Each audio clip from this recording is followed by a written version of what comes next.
Alright. Game 3 is loading up. It's going to be nnim versus Gauje. All these people have certainly hard names. Very certain of that. I really hope I'm pronouncing these names right. But it is 1-1. Regardless, it doesn't really reflect that. But I promise you it is 1-1. I'm going to go ahead and get those changed over. That way anytime during the match you guys don't freak out, see the 0-0s and say, ah, thought you said it was 1-1. And like I said, it's definitely 1-1. Okay, back to the match. Looks like we got Gauje with EA, the purple Terran down in the bottom of the map, with nnim for Rapidshare down at the top right of the map. He's going to be the plum color. Looks like nm's going to start off getting a little pylon, going to get some scouting information, as he should. Going to see what this pesky Terran's up to. Gauje going to do a little block off in the entrance.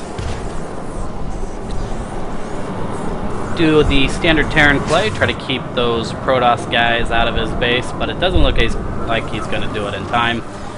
Which, I mean, can you really?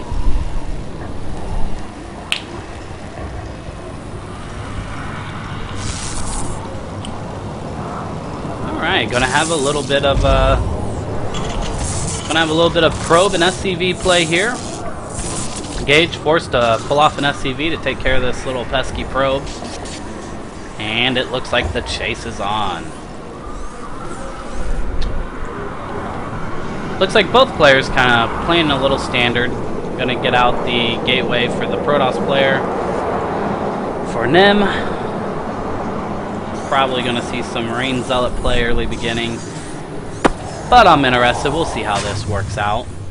And looks like the chase is still on with the SCV and the probe. At least this way he got him out of the base. And he's going to be able to block him off, and it looks like the scouting information is now done for the probe. Unless he goes back and builds a pylon. Is he going to do a proxy pylon? Nope, he's just going to stay over here by the cliff. No big deal.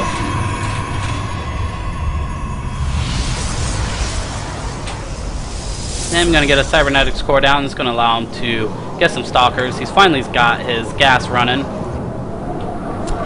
And the Terran player's not going to get the early gas, which is not a big deal. Pump out some Marines.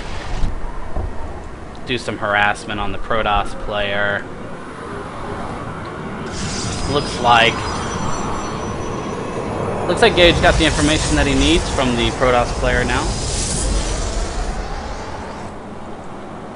And Gauje is going to go for a second expo, which is a good idea. He's going to do it 3 minutes into the game. The more minerals he has, the more units he can push out, and hopefully overthrow the Protoss player.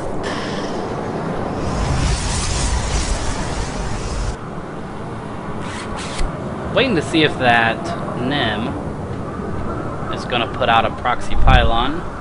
Not sure if he really wants to, not sure if he really cares to, but he's going to throw up another gateway. And he's going to have double gas, so that is good news for him.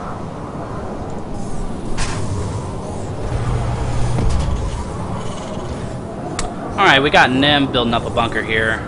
He'll be able to thwart this invasion that he's got on his second base. Looks like nnim doesn't want none of that. Gauje is telling him, yeah, you're probably going to have to bring a little bit more if you want to get a piece of this.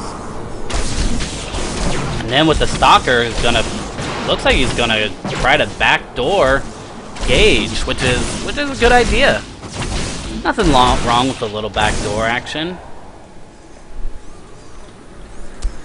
And he decides he's just gonna go ahead and go all the way around, take the long route to try to get to his SCVs. Which is not a bad idea either. Looks like Gauje is gonna take another SCV, try to get some more scouting information from nnim. See what he has going on here. And I keep forgetting to put up the production tab. Yell at me if you want to, I don't mind. Looks like he's got those warp gates in, and he's got a Dark Shrine in. Gonna get some Dark Templars, it looks like, which is a good idea. Dark Templars, very effective. Very, very effective. if you want to sneak him in there to the mineral patch, take out some SCVs.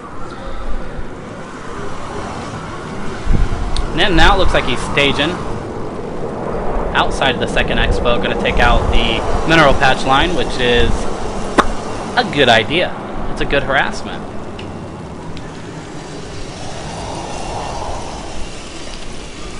And he's still staging. And he's going to go in. But it looks like Gauje isn't going to let him have it very easily. Is he going to be able to take out a Zealot? Yes, he should be able to. Very much so. And he's going to take out those Stalkers. Luckily, they don't have Blink. Otherwise, you would have not seen them. nnim now. He's going to come back in, do some more harassment on Gauje.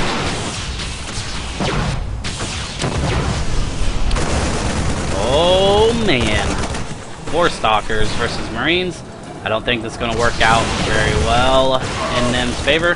But then again, I forgot with the range, he can kite them all day long. Kite them is what I meant to say. I think I said Skype and kite mixed together. Anyway, he has those Stalkers and 2 Dark Templars now coming in, and he's going to go right past the second expo, going to go into the first expo, and there's no real way of him knowing this. A 2-prong attack, very, very, very, very decent. He's going to get these Dark Templars in now, do some work on the mineral patch. And it looks like Gauje finally recognizes what's going on.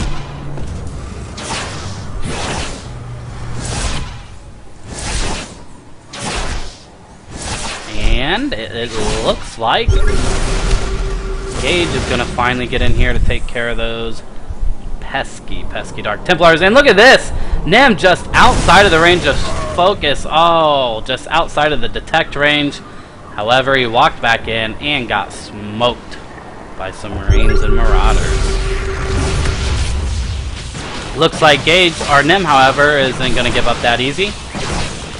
Gonna grab a few more Stalkers and some Dark Templars. Gonna go back in, causing Gauje to use all of his scans to take care of those stupid Death Stalkers. nnim, however, does have a proxy pylon out, so this isn't stopping him very much. He has plenty of minerals to keep this harassment up.